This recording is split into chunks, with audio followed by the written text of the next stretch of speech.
அனைவருக்கும் வணக்கம். இந்த எண்கணிதத்தை பற்றி சொல்லிக் கொண்டு வருகின்றேன். புதிய அடிப்படை உருவாக்கப்பட்டு தமிழுக்காக வேண்டி இந்த எண்கணிதம் வார்த்தை அடிப்படையில் நான் உருவாக்கியுள்ளேன். இந்த எண்கணிதம் அனைத்து வார்த்தைகளையுமே எண்களுக்கு சரியான முறையில் கணிக்கப்பட்டு சொல்லிக் கொண்டு வருகின்றேன். மனிதருக்கு உறவு முறை உள்ளது போல் கிரகத்துக்கும் உறவு முறை உள்ளது. நட்சத்திரம், விண்மீன் போன்றவைகளும் உறவு முறை கொண்டாடி வாழ்க்கையில் சந்தோஷத்தை ஏற்படுத்துகின்றது. சந்திரனும் பூமியும் அக்கா தங்கை உறவு. கிரகம் அனைத்தும் உறவு முறை கொண்டாடியதால் மனிதர்கள் உறவு முறை வளர்த்து அண்ணன், தம்பி, அக்கா, தங்கை, மாமன், அத்தை, அப்பா, அம்மா, தாத்தா, பாட்டி என கூப்பிட்டு வருவதால் கொஞ்சம் மரியாதை இணக்கமாக உள்ளதால் மனிதருக்கு மானம், நாணம், சந்தோஷம் இவைகளால் கதைகள் மரபு வழியில் கிரகத்தினால் வளர்கிறது என்பதை நான் சொல்லிக் கொண்டு வருகின்றேன். ஆனால் வார்த்தை அடிப்படையில் இந்த எண்கணிதம் கணிக்கப்பட்டு ஜாதகப்படி எப்படி எழுதப்பட்டு உள்ளது என்பதையெல்லாம் இந்த எண்கணிதம் மூலமாக, இந்த வீடியோக்கள் மூலமாக நான் ஒரு வருஷத்துக்கு மேலாக நான் சொல்லிக் கொண்டு வருகின்றேன். ஆனால் வார்த்தை அடிப்படையில் ஜாதக பணம் எழுதப்பட்டது என்பதை சொல்லுகிறேன். அதாவது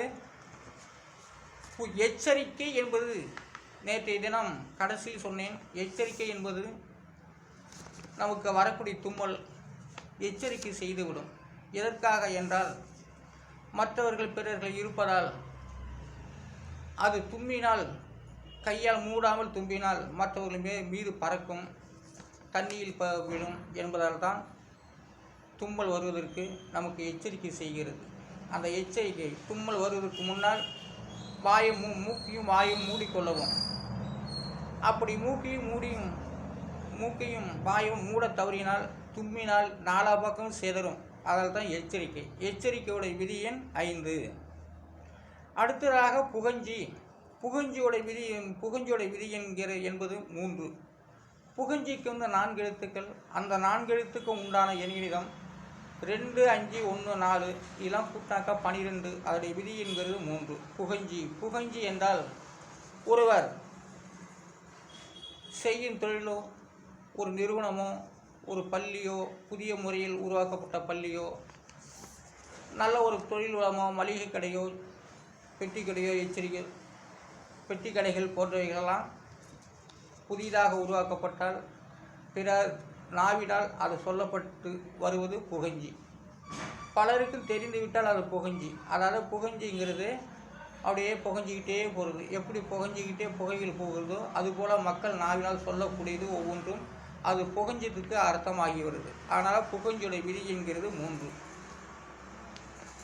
ஒரு புகையை தவறினால் அது அப்படியே கிடந்து விடும். ஒரு தொழில் நிறுவனங்கள் அனைத்துமே பிறர் நாவினால் சொல்ல வேண்டும். பிறரால் அந்த கடை ஓப்பன் ஆகிருக்கு, நல்லா இருக்குது, இந்த கடை ஓப்பன் ஆகிருக்கு, நல்லா இருக்குது, அதுக்கு போகலாம், புதிய சரக்கில் இருக்கும், வாங்க போகலாம் என்றெல்லாம் சொல்லுவார்கள். அதுதான் புகழ்ச்சி.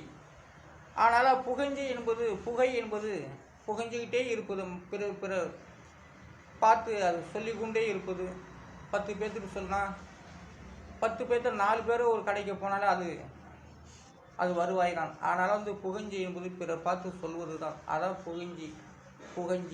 புகஞ்சியோட விதியின் 3. செல்லா. அடுத்ததாக செல்லா என்ற வார்த்தைக்கு விதியின் 9.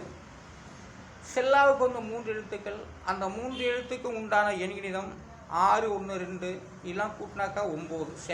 செல்லா என்ற ஒரு வார்த்தைக்கு விதியின் 9. செல்லான்னா செல்லாதுன்னு இல்லை, செல்லும்படி என்ற அர்த்தமாகிறது. செல்லாவுடைய விதியின் 9. அப்போ 9ஆம் இடத்தை குறிப்பிட்டு வருகிறது செல்லா.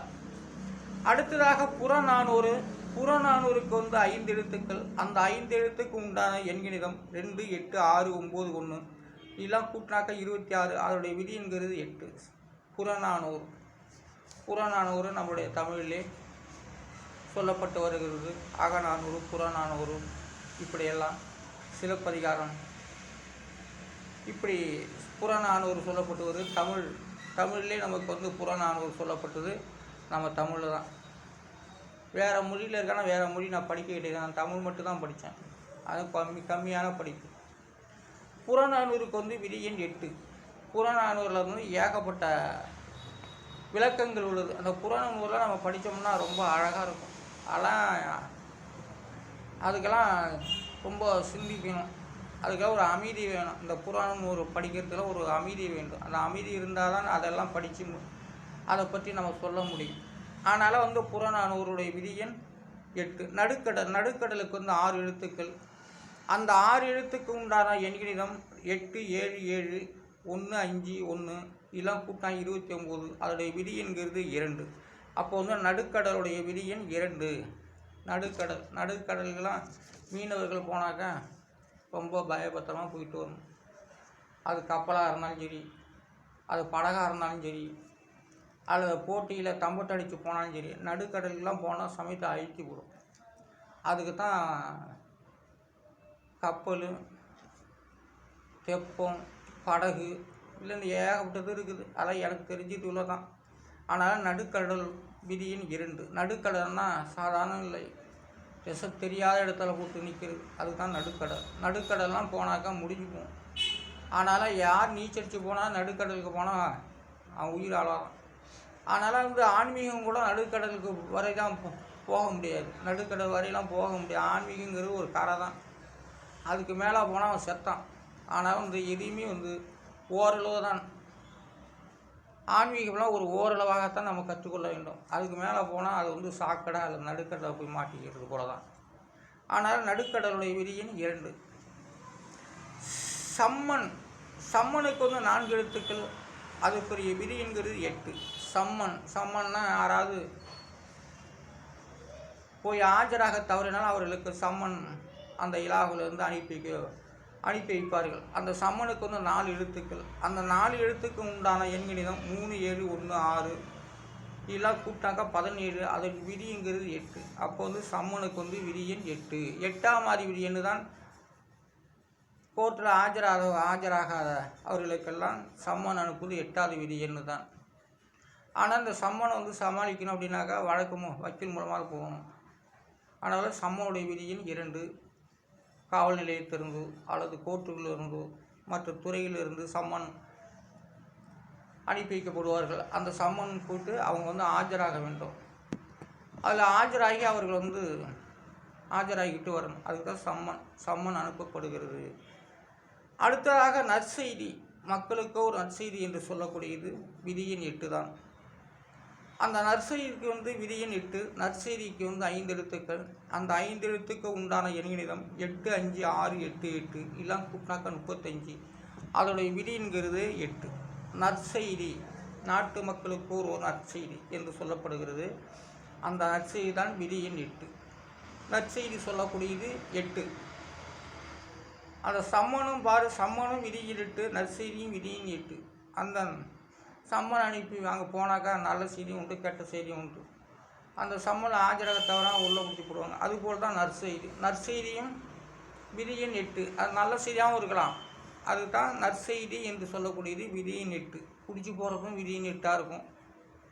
நல்ல செய்தி சொல்லி வெளியே அனுப்புறதும் நற்செய்தி 8ஆக இருக்கும், விதியின் 8ஆக இருக்கும். அதனால் நற்செய்தியுடைய விதியின் 8. அடுத்ததாக இந்த எண்கணித வார்த்தை அடிப்படை நான் சொல்லி கொண்டு வருகின்றேன்.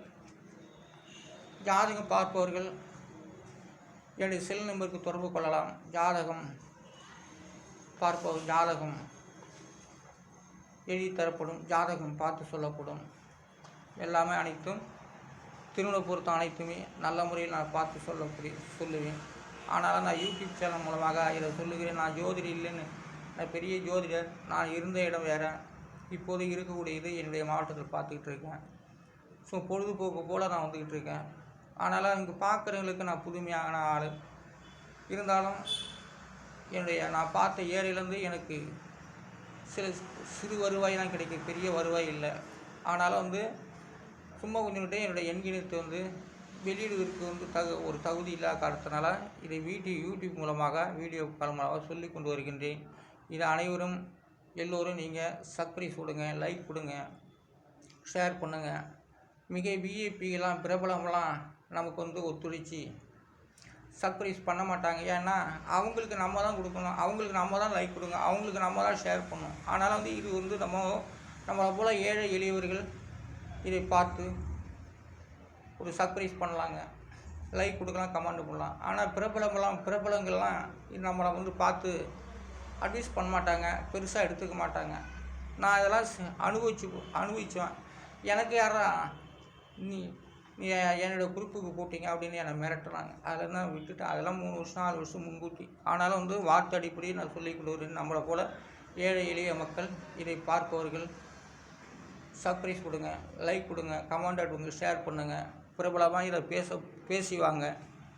அதனால் பெரிய பெரிய பிரபலமான ஜோதிடர்கள்லாம் இதை வந்து பெருசுப்படுத்த மாட்டாங்க. அவன்டா சும்மா என்னமோ பேசிக்கிட்டு இருக்கான், என்னமோ இதையே வச்சு பேசிக்கிட்டா ஒன்றும் புரியல அப்படிம்பாங்க. அவன் பார்த்து அவனுக்கு அதாவது அவன் ஜோசியம் பார்த்தாலும் அவன் முறையாக ஜோசியம் கற்றுட்டு முறையாக பார்த்தா தானே அவனுக்கு புரியும். அதனால் ஆய்வு என்று அவங்களுக்கு தெரியாது. அதனால் வந்து பார்த்து கொண்டே இருக்கும் ஜோதிடர்களுக்கும் பார்த்து கொண்டே இருக்கக்கூடிய நம்முடைய தமிழ் மக்களுக்கும் இது புரியும். அதனால் வந்து வார்த்தை அடிப்படையில் நான் ஜாதக படம் சொல்லி வருகின்றேன். நான் அரியலூர் மாவட்டம் திருஞான சம்பந்த ஜோதிடர், காரக ஜோதிட ஆராய்ச்சி நிலையம், அரியலூர். நன்றி, வணக்கம்.